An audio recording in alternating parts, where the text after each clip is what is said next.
Hi friends, welcome to వాసి YouTube channel. ఈరోజు మన వీడియోలో మార్నింగ్ బ్రేక్ఫాస్ట్కి ఈజీగా అయిపోయే ఆలు బేసన్ పూరి ఎలా చేయాలో చేసి చూపించబోతున్నాను. సో వీడియోని కంప్లీట్గా స్కిప్ చేయకుండా చూసేయండి. ఫస్ట్ గిన్నె తీసుకొని అందులో గోధుమ పిండిని ఈ విధంగా మంచి జల్లించేసుకోండి. గోధుమ పిండి అంతా మంచి జల్లించేసుకున్నాక ఇప్పుడు దీంట్లోనే ఒక చెంచా సగం చక్కెర వేసుకోండి. చక్కెర వేయడం వల్ల పూరి టేస్ట్ అనేది చాలా బాగుంటుంది. ఒకసారి ఇలా ట్రై చేసి చూడండి. అలాగే ఒక సగం చెంచా ఉప్పు వేసుకొని ఇప్పుడు దీంట్లో నీళ్ళు పోసుకొని మంచి మెత్తగా పిండిని తడిపేసుకోండి.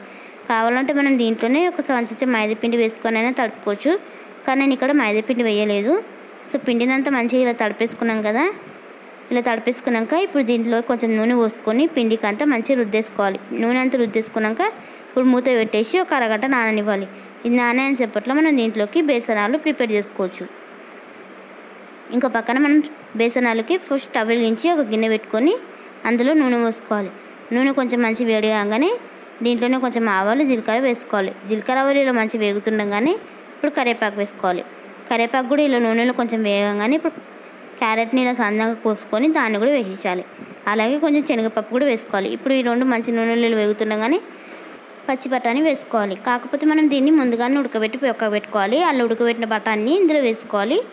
ఇప్పుడు బఠానీ వేసుకున్నాం కదా, ఇవి కొంచెం నూనెలో ఇలా వేగుతుండగానే ఒక ఉల్లిపాయ పచ్చికాయలు కోసుకొని కూడా వాటిని కూడా ఇందులో వేసేసి ఇప్పుడు ఉల్లిపాయ పచ్చికాయలు కూడా నూనెలో మంచిగా వేగనివ్వాలి. ఇలా ఇవి వేగుతుండగానే ఇప్పుడు సన్నగా కోసుకున్న ఆలుగడ్డను కూడా ఇందులో వేసేయాలి. ఇప్పుడు ఈ ఆలుగడ్డను కూడా నూనెలో మంచిగా వేగనివ్వాలి. ఇవన్నీ ఇలా నూనెలో మంచిగా వేగిపోయాక ఇప్పుడు దీంట్లోనే కొంచెం జీలకర్ర పొడి, అలాగే కొంచెం ధనియాల పొడి, ఇప్పుడు కొంచెం మెంతుల పొడి కూడా వేసేసి వీటన్నిటిని మంచిగా మిక్స్ చేసేసుకోవాలి. ఇలా కొద్దిగా నూనెలో ఉడకంగానే ఇప్పుడు దీంట్లోనే కొన్ని నీళ్ళు పోసుకోవాలి.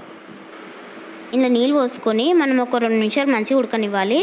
ఇది ఇలా ఉడుకుతూ ఉంటుంది కదా, మనం దీంట్లోనే కొంచెం పసుపు అలాగే కొంచెం ఉప్పు వేసుకోవాలి. ఇలా ఈ రెండు వేసేసాక ఇప్పుడు దీన్ని మిక్స్ చేసేసి ఇది ఉడుకుతూ ఉంటుంది కదా, ఇంకో పక్కన మనము ఒక కట్టర్లో ఒక చెంచా సగం బేసన్ వేసుకొని నీళ్ళు పోసుకొని ఉండలు లేకుండా మిక్స్ చేసుకోవాలి. ఇలా మిక్స్ చేసిన బేసన్ని ఇది ఉడుకుతున్నప్పుడే ఇందులో కలిపేసేయాలి. ఇలా కలిపేసినాక బేసన్ వేసాం కదా, ఇది కలుపుతూనే ఉండాలి. ఎందుకంటే బేసన్ వేసాం కాబట్టి ఇది గట్టి పడిపోతుంది. గట్టి పడకుండా ఇలా కలుపుతూనే ఉండాలి. ఇది దగ్గరకు అయిపోయాక ఈ విధంగా మంచి దగ్గరకు అయిపోయాక ఇప్పుడు దీంట్లో కొంచెం కొత్తిమీర వేసేసి స్టవ్ ఆఫ్ చేసేసి పక్క పెట్టుకోవడమే. సో ఇంతేనండి, బేసనాలు రెడీ అయిపోయింది. ఇప్పుడు మనం పూరి చేసుకుందాం. చూసారు కదా, పిండి కూడా ఈ విధంగా మంచి నానిపోయింది కదా. ఇప్పుడు దీంట్లో నుంచి కొంచెం పిండిని తీసుకొని చిన్న చిన్న ముద్దలా చేసుకొని పక్క పెట్టుకోండి. ఫస్ట్ ముద్దలు చేసుకొని పక్క పెట్టుకున్నాక ఇప్పుడు ఒక బెల్లం కట్టే బెల్లం పిట్ట తీసుకొని ముద్ద కొంచెం నూనె రుద్దుకుంటూ బెల్లాంచండి. పొడిపిండి వేసి బెల్లాంచకండి, నూనె రుద్దుతోటే బెల్లాంచండి. ఎందుకంటే పొడిపిండి వేసి బెల్లాంచడం వల్ల మనకు నూనెలో వేసి వేయించేటప్పుడు నూనె కలర్ చేంజ్ అయిపోతుంది కదా. సో అందుకే నూనెతోటి బెల్లాంచండి. చూసారు కదా, ఇప్పుడు నూనెలో వేసేసి 2 పక్కల మంచి వేగించాక ఇప్పుడు దీన్ని తీసేసి ఒక గిన్నెలో సర్వ్ చేసుకోవడమే. సో ఫ్రెండ్స్, మార్నింగ్ బ్రేక్ఫాస్ట్ ఇలా ఆలు బేసన్ పూరి రెడీ అయిపోయింది. ఒకసారి మీరు కూడా ట్రై చేసి చూడండి, ఎలా కుదిరిందో నాకు కామెంట్ చేయండి.